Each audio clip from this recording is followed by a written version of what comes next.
YB stays on your neck. He's on my neck. He's going to be sparring Joshua. He's sparring Joshua, yeah. Yeah, interesting. Okay. Great sparring, love to watch it. And actually good work for both guys. Yeah. You know, Chisora, a little bit shorter, come in, whoop, over the top. And obviously Joshua more upright, tall. It's great sparring for both. Can you do... Yo, my dance, make sure you hit that like button, comment, subscribe, and obviously hit the bell for notifications. So we just heard there from Team AJ by way of Eddie Hearn revealing this secret, undercover, exclusive sparring partner that AJ is going to bring in for his Ruiz training camp. Now, I've got to be honest, listen, this right here is encouraging news. Or, you know, it's a mixed bag. In as much as, listen, bottom line, in terms of people to bring in, Chisora is up there, definitely top 5, maybe even top 3 to be honest with you, because the pressure. Now his hands aren't as quick as Ruiz's, but put that to one side. The raw pressure, in my opinion, actually, I think Derek Chisora is more ruthless than Andy Ruiz. If you watch back the first fight, bearing in mind how little AJ was really doing, Ruiz weren't massively pressuring. Now compare it to Fury versus Chisora 2. Fury was jabbing Chisora's nut right in for him, but he was still marching forward.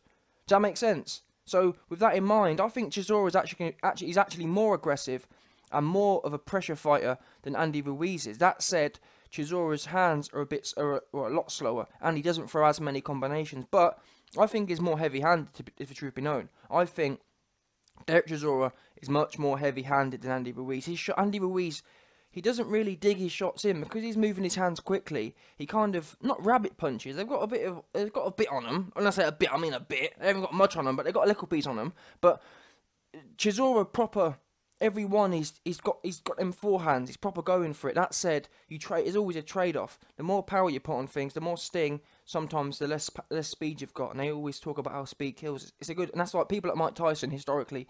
In my opinion, Mike Tyson had the best balance of power and speed. That rawness, that pure rawness about him. But anyway, listen, with Chisora on top of AJ, that's exactly what he needs. I'm not sure, I heard Eddie Hearn a few days ago mention that, oh yeah, we've sorted the sparring out this time because we've had much more time. I would be intrigued to know who they've brought in, because Chisora is a good addition, but having seen what Chisora actually said about the sparring, it has left me asking some questions. Let me read to you now what Chisora has actually said. Chisora said this: I'm going to go and see AJ next week. He's asked me to spar a couple of times, but I've been too busy lately. But next week I'll go and see him. We'll go straight into sparring. He's tall like Price, and I'm short like Ruiz Jr. So the first thing is, AJ's been requesting Chisora, which makes sense. But it does leave me... shouldn't he? Because bearing in mind, Chisora says here he hasn't been able to come through and help out. Haven't you settled the requirements anyway? Do you know what I mean? Like, if for Chisora to be coming in, who have you had in the meantime? Because I haven't heard of anyone, but maybe hopefully they've sorted it. You'd hope a world-class team have it sorted. But that's the first thing I was kind of worrying about. Not worrying, but thinking about.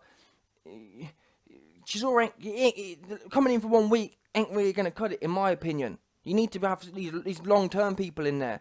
And this is what I really never understood about sparring. I understand you can't spar all the time, but I would have hoped that after maybe since about August time, so 2 months off, I would have hoped he's been doing some period, maybe once a week. I know you can't do it. I know you can't do it 3 times a week forever because it breaks down the body. But I would have hoped from August time, once a week, you've been practicing. Yeah, not 8 weeks before trying to bring people in on a rush thing. And it's the culture of it's a bit weird. People get into the habit of 8-week camp. In my opinion, you should like Floyd Mayweather. He was always training, always sparring, always staying sharp. And I think that's what people have.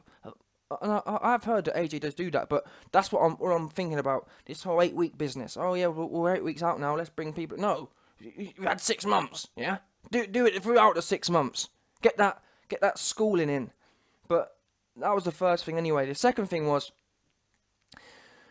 he says here, this is more worried about from his point of view, because he says, yeah, well, I couldn't do much in the past, but next week I'm going to go and see AJ. Anyway, when I read that, I thought, next week you're going to go and see AJ? I had to check the fight. I thought I could have sworn the fight was October 26th. Anyway, I checked the fight out. It is October 26th. So next week that takes us to the 19th. So you're basically that week before, you're going to be sparring with at least the top 3 most dangerous heavyweight out there. A week before, you're going with Pricey.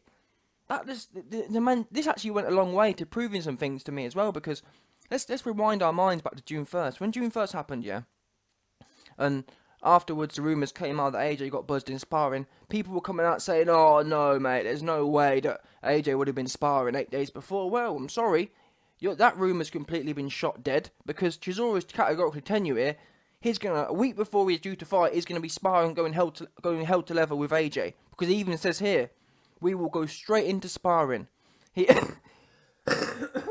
Sorry, he is tall like Price, and I'm short like Ruiz Jr. So he's not saying, yeah, I'll go back and I'll talk some things through with him. He's saying quite categorically, a week before, I'm going to be sparring with AJ.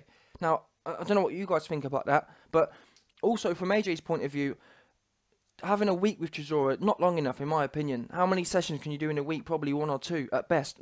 Probably only even 1 if I'm honest, because he's fighting that week. It don't matter, if you're going to go and see him next week, you ain't going to have to do more than 1 or 2 at best. Absolutely, even that to me is not a smart idea, going hell for leather 2 weeks before. But listen, these guys they're what we call professionals, so leave them to it. But from AJ's point of view, I would hope that Chisora's along the right idea, but after Chisora's fought on the 26th, there's no way he's going to be coming back into camp. There's no way it's going to happen. I wouldn't have thought, unless maybe if Chisora if he completely demolishes David Price, which is a possibility, because to be fair, Pricey's never really dealt well with pressure, and so to be fair, most fighters don't. When someone's stuck on top of you, we saw AJ with it against Ruiz, and like I said, in my opinion, Chisora's even more pressureful. He just comes forward.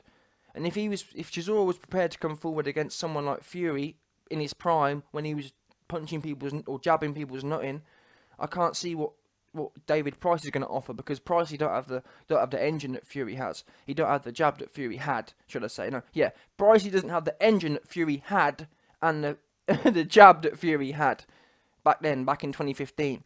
So I can just see maybe him getting bamboozled, because we have seen David Price bamboozled before, especially in a big occasion. That said, the last fight or so against Dave Allen, I guess. But what's Dave Allen? Dave Allen, he was a figment of Sky's imagination and my own imagination. But Chisora's the business. There's no messing about. If Chisora wasn't scared to march forward against Dillian White, there's no way he's going to be scared of marching forward against and sticking it on David Price. So it could be an early one. I can see that happening, you know. I can see him getting clipped, similar to Artur Sparko. I can see it playing out, him getting clipped in a few rounds. And with that in mind, I would have hoped maybe, well, who knows, but I would have hoped maybe AJ tells him to come back into camp. But to be fair to AJ, Chisora did say it. AJ's been trying to bring him in. And I'm just intrigued. What other people are there out there? Jarrell Miller ain't been in camp. They're the two that come to mind, Chisora and Jarrell Miller. Anyway, like I say, they've got a professional team. They say Eddie Hearn says Team AJ says they've handled the sparring business. So I'll take them at their word. And ultimately, they've had, in my opinion, people who've said about the time, oh, AJ hasn't got long. 6 months is plenty of time. Let's give him 4 or 8 weeks off. Let's give him 8 weeks off, yeah, or 6 weeks off. 6 weeks off. That's plenty of time to be off as well, may I add. That gives you 4.5 months to prepare. And if you know what you're doing, 4.5 months is plenty of time. Plenty. Too much time almost. 4.5 months is. How many days is that? 4 months, 120, 2 weeks. Yeah, you're looking at what?